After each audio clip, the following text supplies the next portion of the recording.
Agora, pessoal, nesse momento a gente passa para o nosso segundo palestrante do dia 1 da Jornada das Arboviroses, que é o professor Samuel Pita. Eu vou ler as credenciais dele. Ele vai trazer o tema que é estratégias em sílico para o planejamento de fármacos contra o vírus da chikungunya. Ele é atualmente docente de química farmacêutica da Faculdade de Farmácia na UFBA, pesquisador do grupo de avaliação e planejamento de moléculas bioativas, docente permanente dos seguintes programas de pós-graduação stricto sensu em ciências farmacêuticas: a PPG Pharma, na UNEB, a PPG CF, da UFES. Ele tem experiência na área de farmácia, com ênfase em química medicinal, atuando nos temas de QSAR, DOC, dinâmica molecular, triagem virtual, modelagem comparativa e Generalized Simulated Analysis.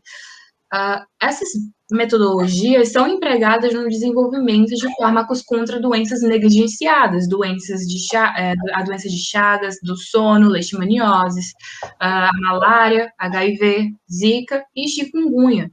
Ele é graduado em farmácia pela Universidade Federal de Alfenas, mestre em ciências química orgânica pela UFRJ, foi bolsista de desenvolvimento tecnológico industrial da Universidade Federal do Rio de Janeiro.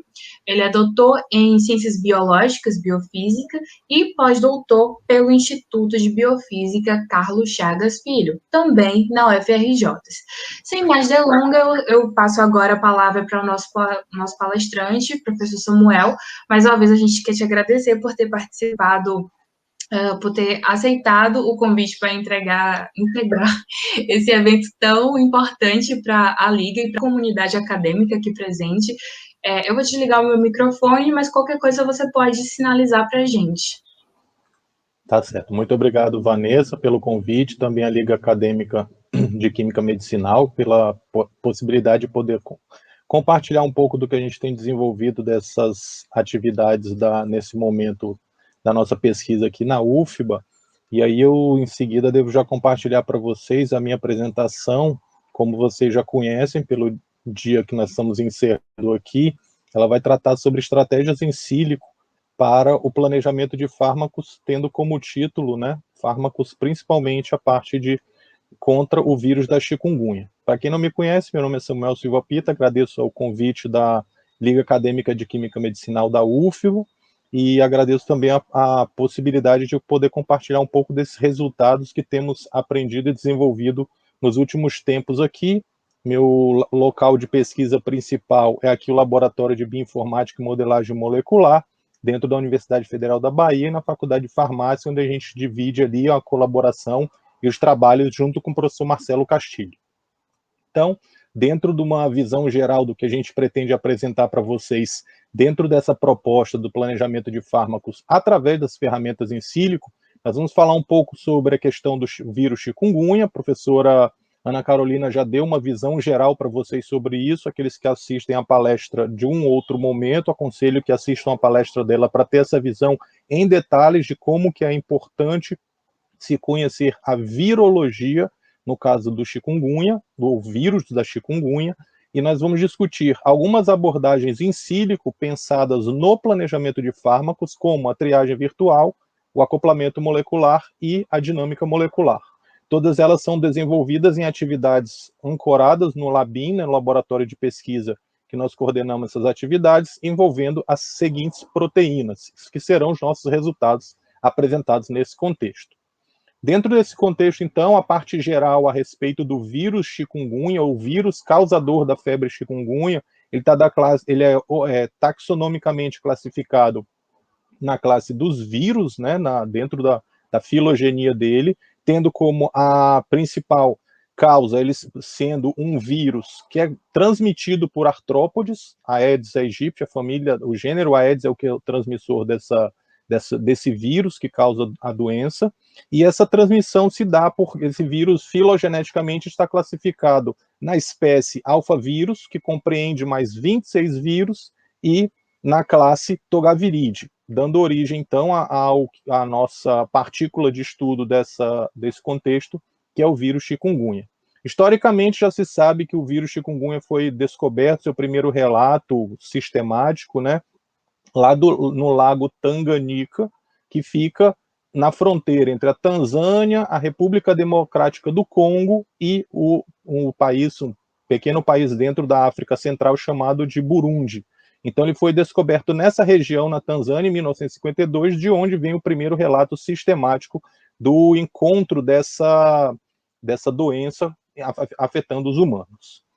Essa doença ela é causada por duas fases, a fase aguda, que é onde se dá a manifestação da febre chikungunya, e a fase crônica, onde ocorre a poliartralgia e mialgia, que pode acontecer de 6 meses até 8 a 10 anos após a infecção inicial.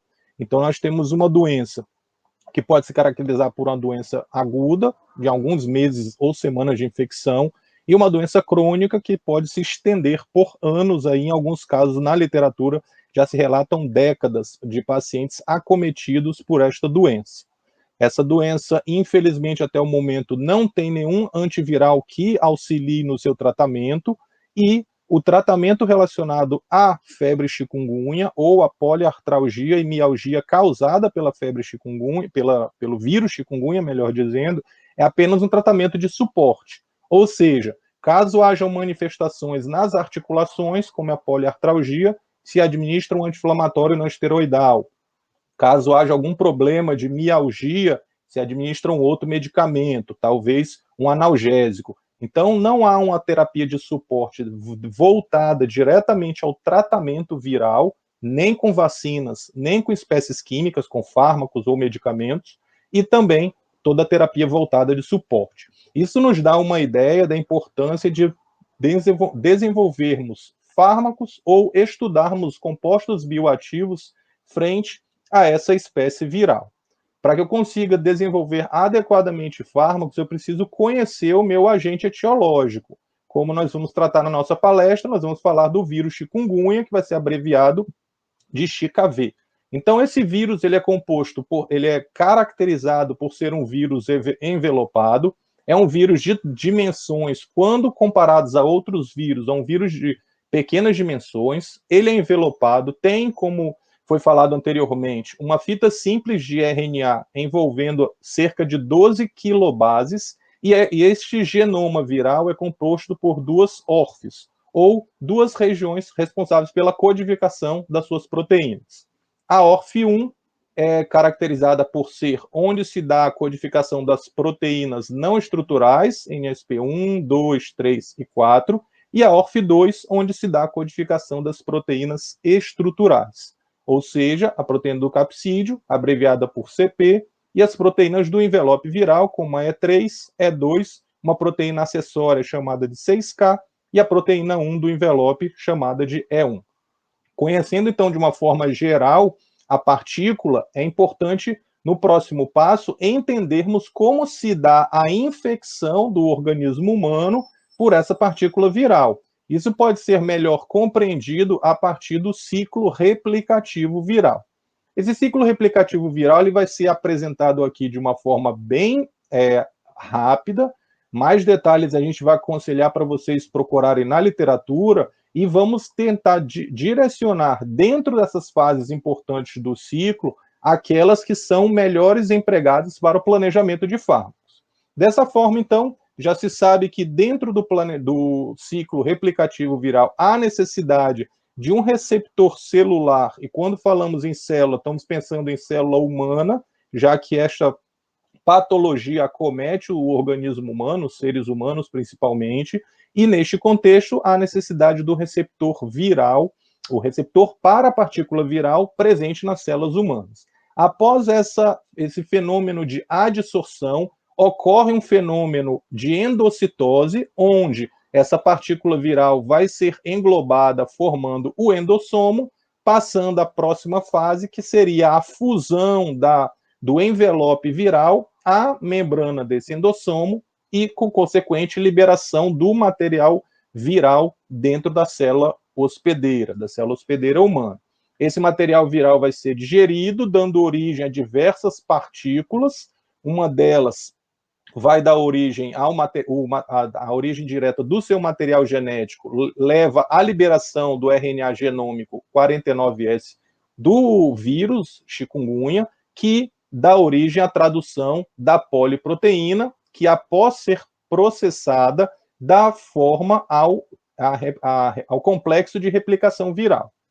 Posteriormente, esse RNA genômico viral dentro da célula também vai se replicar na sua forma negativa, dando origem ao RNA subgenômico viral, que vai ser traduzido nas poliproteínas estruturais, que após proteólise vão dar origem a cada uma das proteínas importantes para a formação da partícula viral. Proteína do capsídeo, por exemplo, formada e ao se reunir com o RNA genômico do vírus chikungunya, forma o núcleo capsídeo. Posteriormente, as proteínas do envelope vão ser processadas tanto no retículo endoplasmático quanto no complexo de Golgi, dando origem às suas formas maduras que vão ser incorporadas no passo final deste ciclo no núcleo capsídeo e com participação da membrana da célula hospedeira, dando origem posteriormente à liberação dessa partícula à forma maduras do vírus.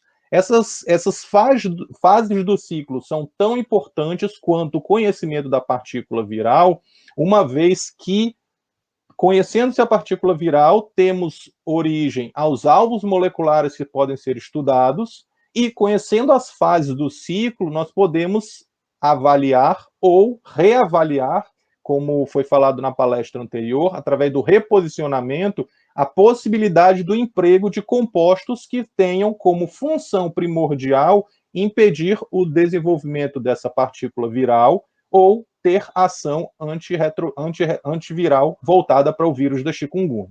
Então, nessa imagem, percebe-se alguns compostos que já foram testados frente ao vírus chikungunya, buscando, então, o desenvolvimento de compostos que a gente pode chamar, então, de anti-ChikV, ou antivirais que tenham ação frente ao vírus chikungunya. Como nós vemos aqui, a participação da cloroquina, tendo como objetivo a sua ação no endossomo, alguns compostos de produtos naturais que podem bloquear a adsorção da partícula viral nos receptores da célula humana, alguns outros compostos já foram testados impedindo que ocorra a interação novamente entre o receptor viral e a partícula viral, então diversas outras abordagens, como também a participação de anticorpos monoclonais, pensando na eliminação da partícula viral ou na atuação direta no seu ciclo. Então, conhecendo o ciclo e conhecendo as partículas, as proteínas estruturais e não estruturais da partícula viral, isso vai dar origem ao estudo do planejamento de fármacos e utilizando a nossa técnica, que seria a abordagem computacional ou a abordagem in sílico. Dessa forma, as abordagens in sílico, então, elas envolvem principalmente o trabalho computacional. Antigamente, poderia-se pensar que o trabalho computacional se dava de uma forma bastante trabalhosa. Atualmente, devido à pandemia, talvez seja mais confortável você desenvolver ou empregar essas técnicas computacionais de uma forma mais personalizada, seja através do emprego de softwares ou através da própria interface computacional, para que você consiga desenvolver a melhor metodologia, pensando sempre no desenvolvimento de fármacos. É claro que a abordagem computacional ela tem as suas vantagens em relação à abordagem dita tradicional, ou abordagem experimental. Dessa forma, nós podemos pensar de uma maneira geral que a abordagem computacional pode visar também, se você tiver um viés mais ecológico, na proteção dos animais de laboratório. Mas é claro que esse viés só se dá no contexto de comparação entre estas abordagens. É claro que no transcorrer dos processos de desenvolvimento de fármacos, em algum momento você vai, ou haverá necessidade de se testar isso em modelos animais, e dessa forma a necessidade do emprego dos animais de experimentação para avaliação adequada da segurança do medicamento ou do composto a ser testado. Mas as técnicas computacionais podem ser empregadas de forma a você minimizar este emprego. Claro que de uma forma mais pessoal, você pode utilizar as técnicas computacionais no conforto do seu lar, no seu computador, através de uma conexão estável com a internet, mas a grande pesquisa que é desenvolvida em centros especializados de computação, como apresentados nessa imagem aqui, mostrando então a viabilidade do emprego das técnicas computacionais ou abordagens em sílico para o planejamento e o desenvolvimento de compostos. E são nessas abordagens agora que nós vamos trabalhar nesses próximos momentos. A primeira delas tem a ver com a triagem virtual. A triagem virtual, como o próprio nome diz, ela é uma abordagem que vai tentar, a partir de uma base de dados de estruturas químicas, sejam elas sintéticas, acessíveis, proprietárias, disponíveis na internet ou não, você tem uma base de dados químico e, através dessa base de dados de estruturas químicas, você vai estudar como que esses compostos interagem frente a um alvo. É claro que nessa primeira abordagem eu vou trazer isso de uma forma mais geral possível e, no final da nossa apresentação, a gente vai apresentar e resgatar essa ideia de uma forma exemplificada para a partícula do chikungunya, ou o Chikv. Então, você elege um alvo terapêutico, uma proteína de membrana, ou alguma estrutura para a qual você já conheça a estrutura tridimensional, e a partir da aplicação de uma série de filtros, você seleciona daquela base de dados quais moléculas são mais viáveis a interagir frente a este alvo, de forma que você consiga priorizar os compostos para os testes posteriores. Essa técnica, então, ela é, por ser empregada de uma forma computacional, virtual, é chamada de virtual screening. Então, você vai empregar uma ferramenta computacional para priorizar compostos, a partir de uma série de ferramentas de filtragem e também de uma série de requisitos físico-químicos, farmacocinéticos e farmacológicos também, todos eles empregados através do computador. Posteriormente, essas moléculas podem ou não vir a ser testadas de uma forma mais tradicional nos experimentos em laboratório. Uma outra abordagem que também segue a abordagem da triagem virtual é a triagem do acoplamento molecular. O acoplamento molecular ou docking, ele emprega justamente o conceito de interação entre uma proteína e compostos que tenham a capacidade de interagir frente a este alvo terapêutico. Dessa forma, a abordagem de acoplamento molecular segue também uma abordagem computacional, a ferramenta emprega o computador para prever quais ou qual molécula interage melhor frente ao determinado alvo terapêutico. Então, a partir de uma série de compostos, você vai estudar a melhor interação desses compostos frente a esse alvo. Uma ideia semelhante pode ser desenvolvida através da técnica de triagem de alto rendimento, onde se emprega a técnica padronizada e robotizada para que você consiga testar uma série de moléculas frente a um determinado alvo. Ambas, tanto a técnica computacional do acoplamento molecular, quanto a técnica de triagem de alto rendimento, visa a obtenção e a priorização de moléculas para os ensaios biológicos. A técnica de acoplamento, ela se baseia, então, como falei anteriormente, na parte de posicionamento dessas moléculas frente ao seu alvo terapêutico e na classificação dessas moléculas. Dessa forma, o acoplamento molecular, ele se baseia em dois conceitos. Um, posicionamento das moléculas dentro do sítio de interação. Dois, classificação dessa interação entre o seu alvo e a sua molécula em estudo. Dessa forma, todo programa de acoplamento molecular, do inglês docking, ele deve te produzir como resultado uma informação a respeito do complexo e um valor relacionado à interação. Esse valor é chamado de valor de energia de interação ou um valor mais genérico como uma função de classificação. Dessa maneira, todo programa de acoplamento vai ter um complexo proteína-ligante e o valor de interação, de energia de interação atrelado a este complexo. Posteriormente, também é possível que nós analisemos essas técnicas computacionais à luz do desenvolvimento de fármacos para e passo com as técnicas experimentais de bancada. Então, a partir do momento que se determina a estrutura do seu alvo terapêutico, é possível que, empregando técnicas virtuais, in sílico, computacionais, utilize-se a triagem, os modelos de definição do sítio de interação ou programas que definam a interação e os principais sítios de interação frente a este alvo. É possível que você desenvolva uma relação estrutura-atividade entre os compostos que interagem frente ao seu alvo e a sua estrutura química, e isso é chamado na técnica computacional de QSAR. É possível que você desenvolva, então, a triagem virtual. Todas essas abordagens são focadas no desenvolvimento virtual, utilizando o computador como ferramenta. Para e passo a essa determinação, você tem também a possibilidade de, a partir da estrutura experimental do seu alvo terapêutico, você testar compostos frente a essa estrutura. Então, você pode fazer isso através dos experimentos de atividade, de triagem, como nós falamos anteriormente, robotizada ou não, frente aos experimentos de atividade biológica. Posteriormente, para refinar e analisar em mais detalhes esses modelos computacionais, é possível o emprego da dinâmica molecular, que nós vamos falar em seguida. Esse modelo e esse emprego da dinâmica molecular traz uma informação nova, que é a mobilidade do sistema.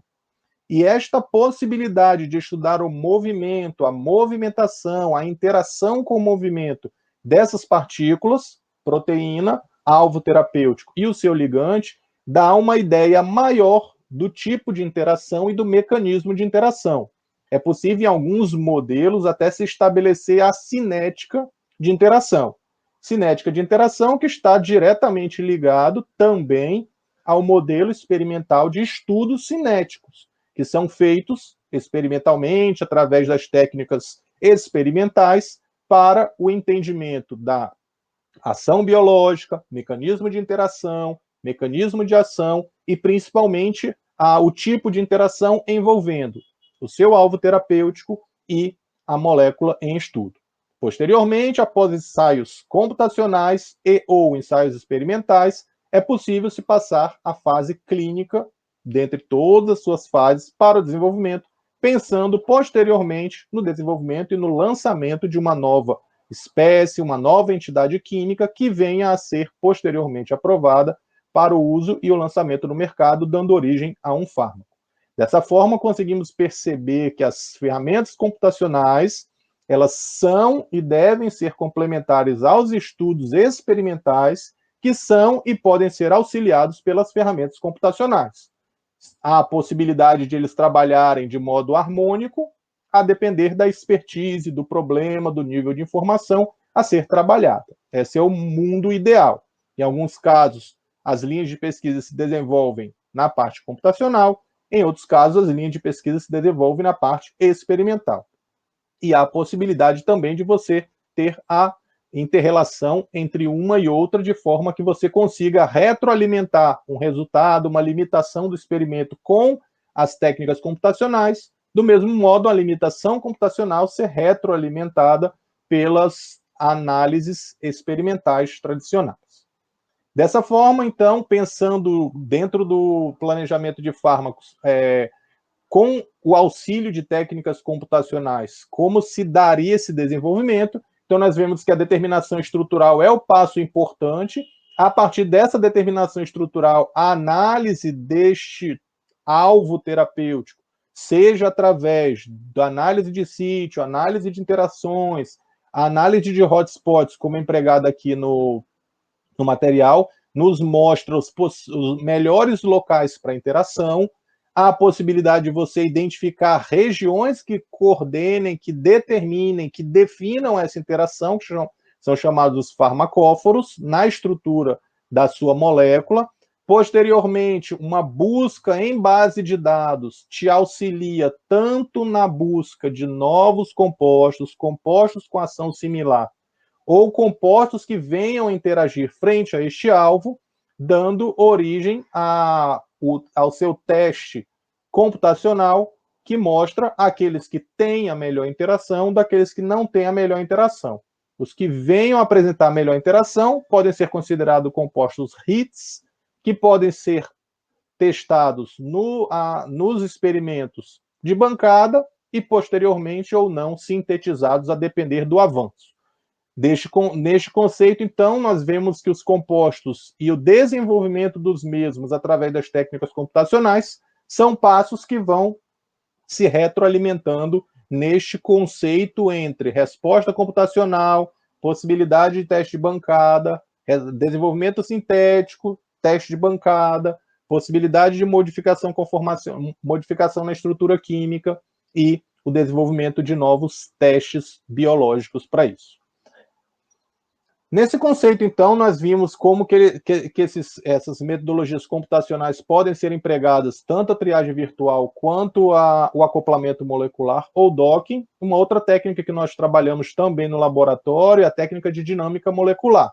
A dinâmica molecular, como você já sabe, foi desenvolvida, seus princípios, por Sir Isaac Newton, e conta-se a história que um belo dia ele estava passeando no seu jardim quando viu uma maçã, e de repente essa maçã, ao se deslocar do pé, cai sobre a sua cabeça. Segundo a história, Newton postulou, então, que a partir deste momento em que você tem uma modificação de posição da maçã, essa maçã tem uma modificação da sua velocidade.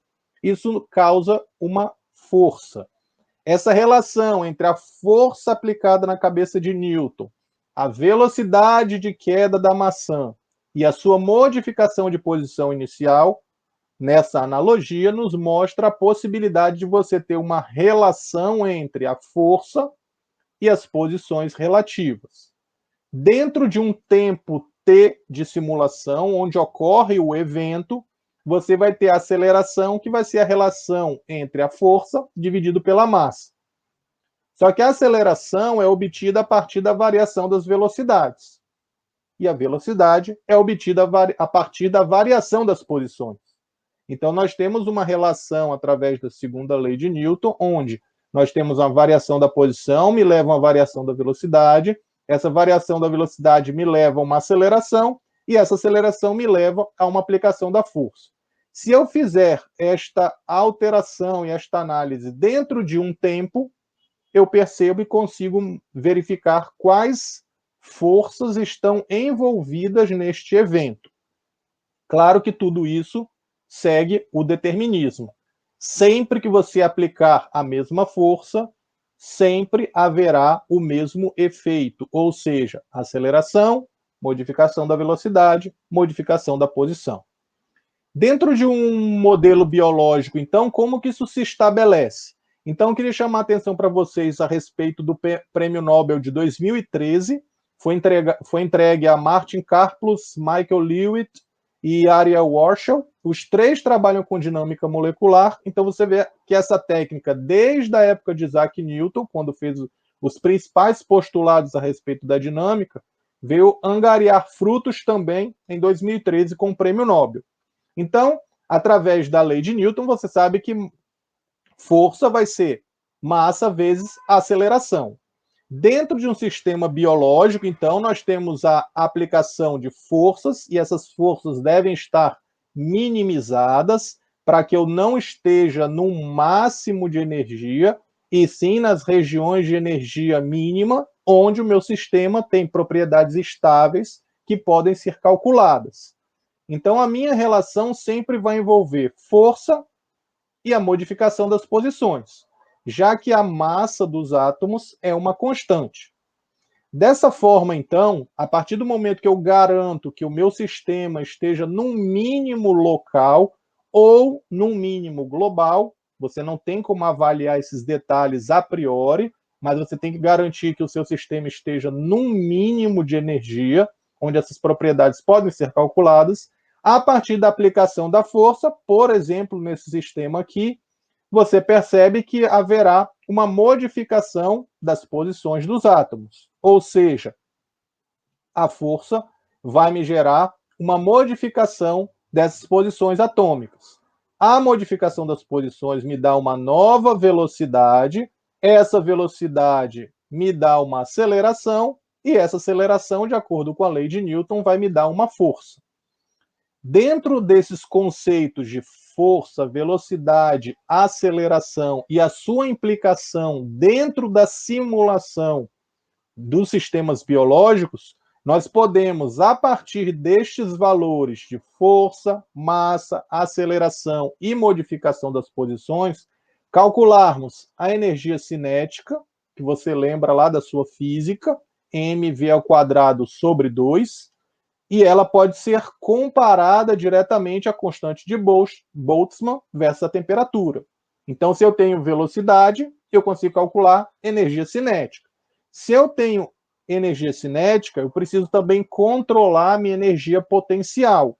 E uma vez que a energia cinética depende da velocidade, e essa velocidade influencia a minha temperatura, dentro de uma simulação de dinâmica molecular, eu preciso também controlar a temperatura.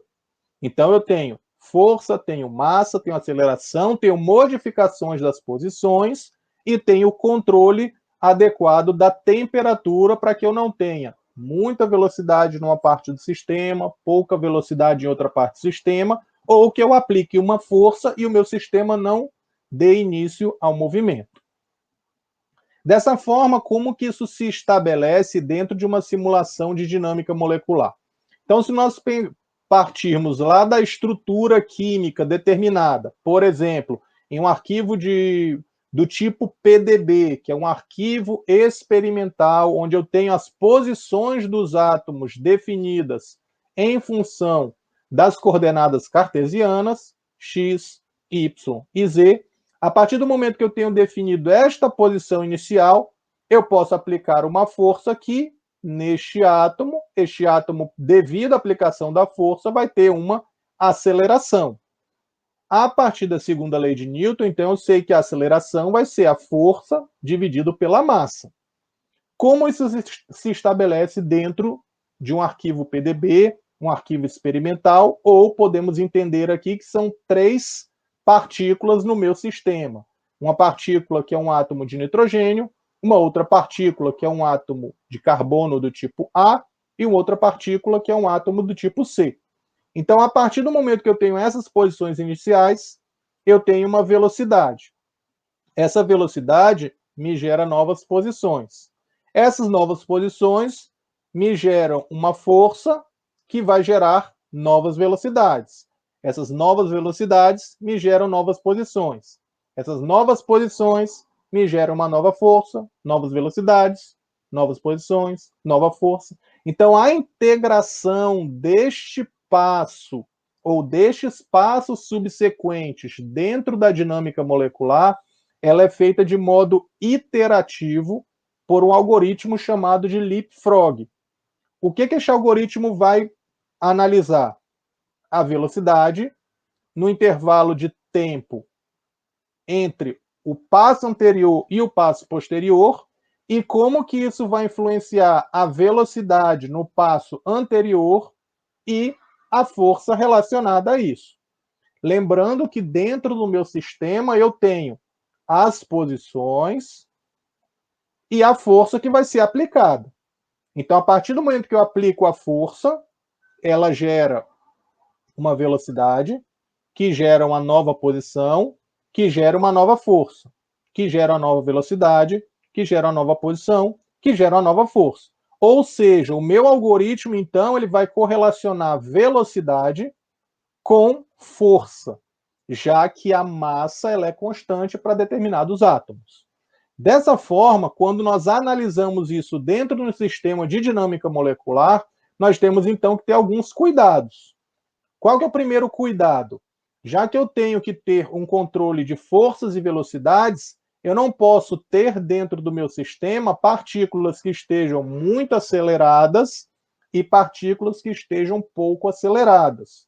Por que isso não pode acontecer? Porque, como nós vimos anteriormente, a velocidade está relacionada à temperatura. Se eu tiver partículas com baixa velocidade, quer dizer que a temperatura baixa. Temperatura baixa quer dizer ausência de calor. Quer dizer que dentro do meu sistema, imaginando essa célula unitária aqui, eu tenho regiões frias. Frias, entenda-se, com baixa temperatura. Se dentro do meu sistema eu tenho partículas que estão muito aceleradas, alta velocidade quer dizer alta temperatura. Logo, eu tenho regiões quentes. Então, eu tenho que garantir, primeiro, que eu tenho um equilíbrio dentro do meu sistema de simulação envolvendo regiões, e eu não posso ter pontos quentes e pontos frios dentro da minha simulação. Para que isso aconteça, eu tenho o equilíbrio garantido dentro da simulação, que é garantido pelo termostato. E o termostato, fisicamente, funciona da mesma maneira que nós temos o conceito do termostato nos eletrodomésticos, por exemplo. Eu vou garantir o equilíbrio de temperatura envolvendo o meu sistema. Então, o termostato vai me dar essa ideia. De modo análogo, eu preciso também garantir um equilíbrio de pressão. O que quer dizer pressão? O número de partículas que estão em choque, em contato com as paredes da minha simulação. Então, eu não posso ter regiões com muito choque e regiões com pouco choque, ou seja, regiões com alta pressão e regiões de baixa pressão. Eu tenho que ter uma homogeneidade dentro do meu sistema. E isso é garantido a partir de um barostato. Então, dentro da dinâmica molecular, eu controlo a força, controlo a aceleração, controlo a velocidade, controlo a temperatura e controlo a pressão. Essas condições me dão os termos que permitem com que eu possa ter a simulação na temperatura ideal e ter a pressão controlada na pressão ideal. Normalmente a gente trabalha dentro da fisiologia humana com a pressão de 1 atm, ao redor de 1 bar.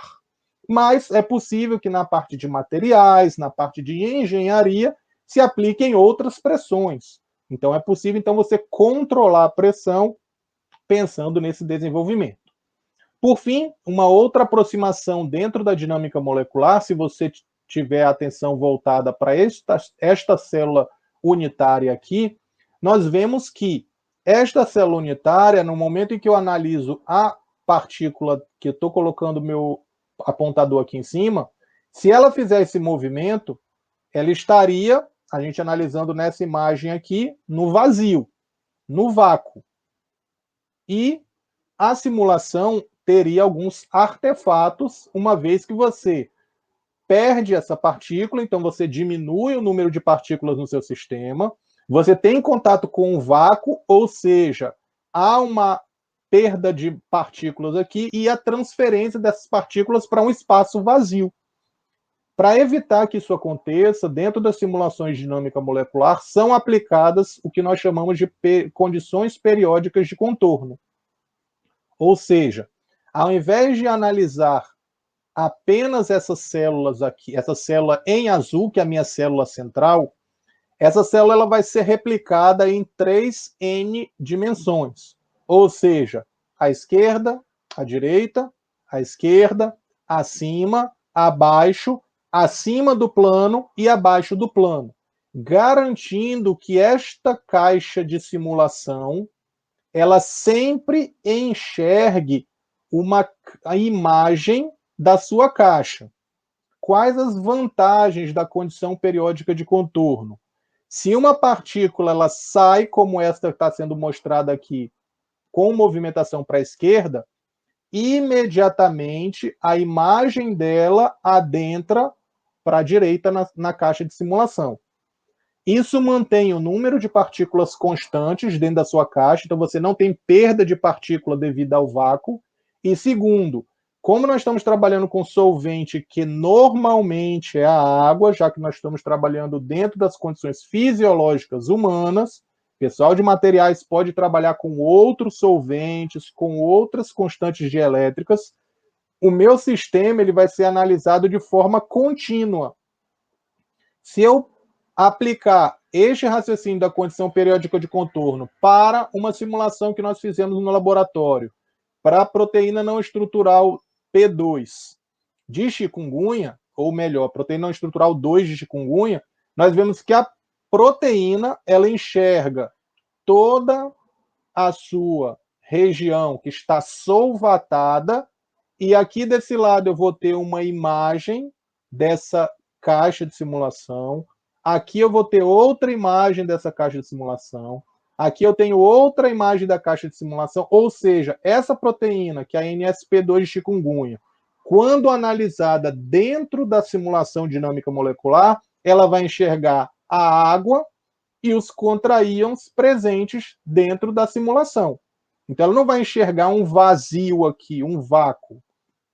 E aqui estão alguns exemplos de como essa simulação de dinâmica molecular pode ser empregada em outros sistemas biológicos. Por exemplo, a simulação de uma proteína de membrana. Então, você percebe aqui como que a proteína vai se estabilizar dentro da simulação, como que ocorre a transferência de potássio aqui especificamente nessa imagem da esquerda, e aqui nós temos a simulação de uma molécula de sal sendo dissolvida na água. Então aqui estão os íons sódio em verde e os íons cloreto em azul sendo dissolvidos dentro da simulação de dinâmica molecular. Então são vários exemplos da versatilidade dessa técnica, que eu preciso empregar as condições periódicas, termostato e barostato, e também para garantir que a simulação ocorra dentro do espaço físico adequado, eu também preciso definir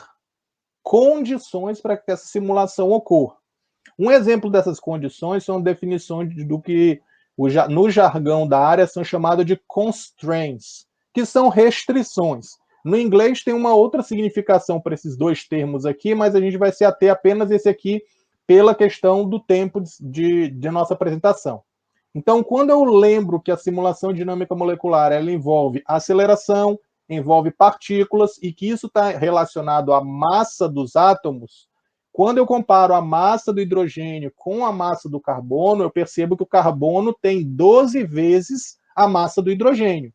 Se eu aplicar a mesma força no hidrogênio, no átomo de hidrogênio e no átomo de carbono, eu percebo que um vai ter uma aceleração 12 vezes em relação ao outro.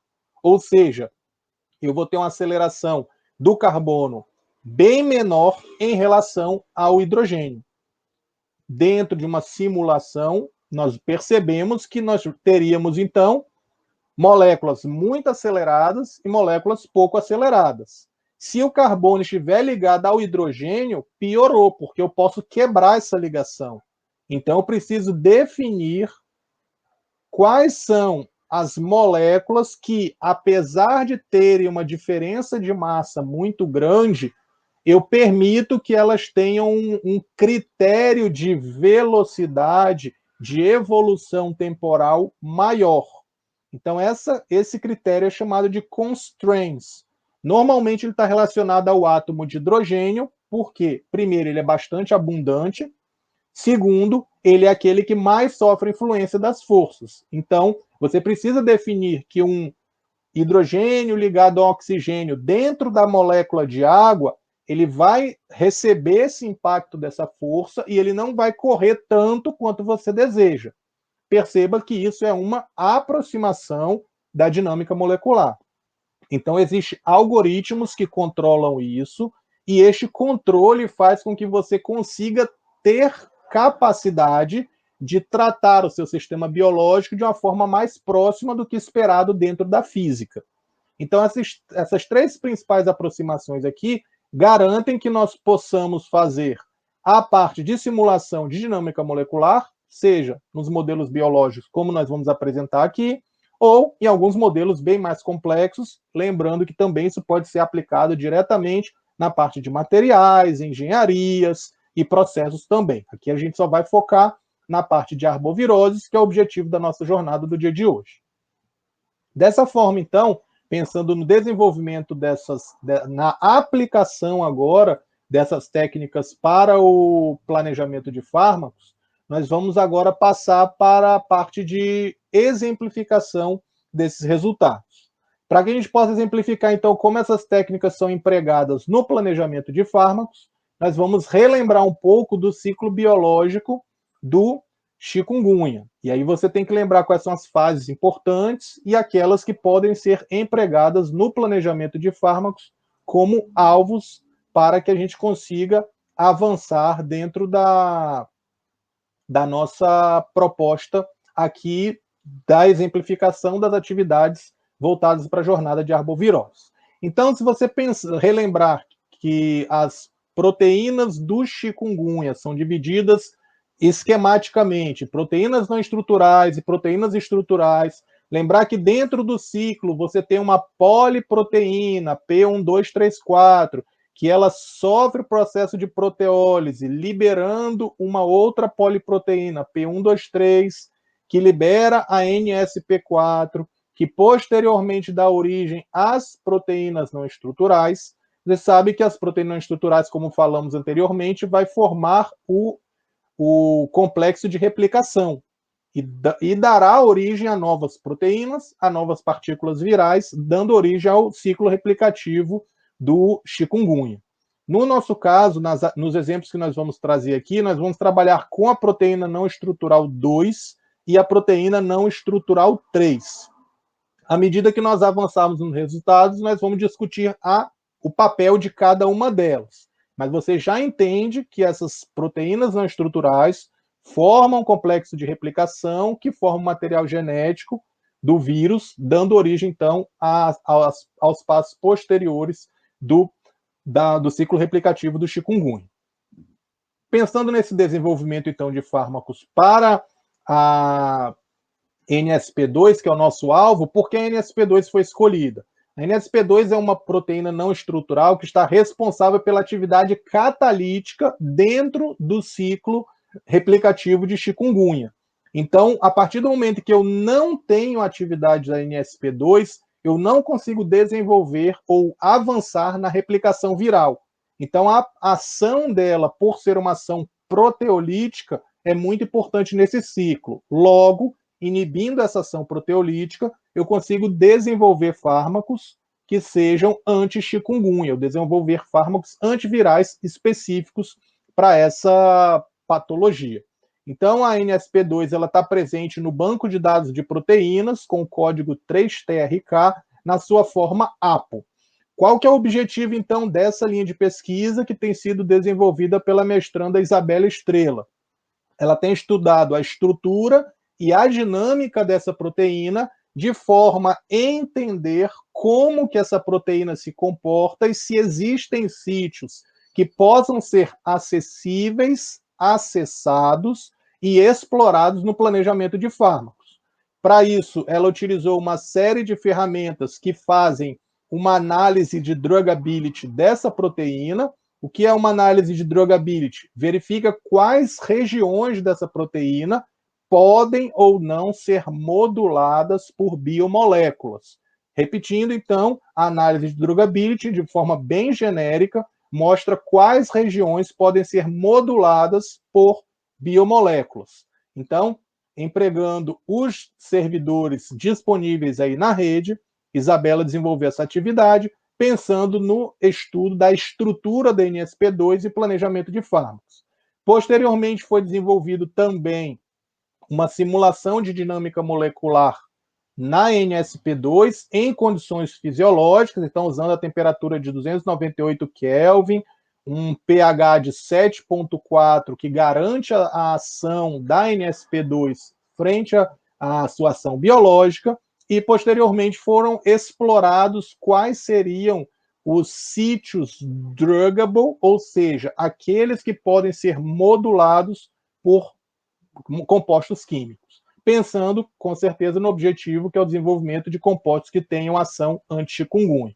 Então, NSP2 é um alvo, a proteína proteolítica que atua no ciclo do vírus chikungunya. Para os dados de dinâmica molecular, então, o que se obtém da dinâmica molecular? Primeiro, nós temos aqui uma análise geral da dinâmica molecular. Então, nós temos no eixo X mostrado a evolução temporal do tempo zero até mais ou menos 350 nanosegundos de simulação, e você avalia comigo no eixo Y como que se dá o comportamento desta proteína neste sistema de simulação. Então, nós temos no eixo Y o quanto a proteína desvia dentro deste tempo de simulação. Quando a gente analisa o comportamento dessa proteína, nós percebemos que até 200 nanosegundos de simulação, essa proteína está oscilando. Então, quer dizer que a sua estrutura ainda não está estável. Ela só se equilibra, ou seja, ela se desvia menos entre 200 e 350 nanosegundos de simulação. Dessa forma, analisando esse dado de dinâmica molecular de uma forma completa, nós vemos que a parte produtiva da dinâmica, onde eu devo analisar os dados, vai ser entre 200 e 350 nanosegundos. Como nós falamos anteriormente também, há a possibilidade de você analisar como que está a energia potencial durante a sua simulação, já que a energia cinética ela varia porque você varia a velocidade, varia a posição e aplica novas forças. Então, verificamos que a variação de energia potencial durante a simulação também ela é bem mais estável a partir dos 150 nanos finais, ou seja, de 200 a 250. Esses dois dados, junto com outros dados que a gente pode analisar da dinâmica molecular, nos mostram que a parte produtiva vai ser após os 200 nanosegundos, onde a proteína NSP2 já adequadamente se comportou dentro da caixa de simulação. A avaliação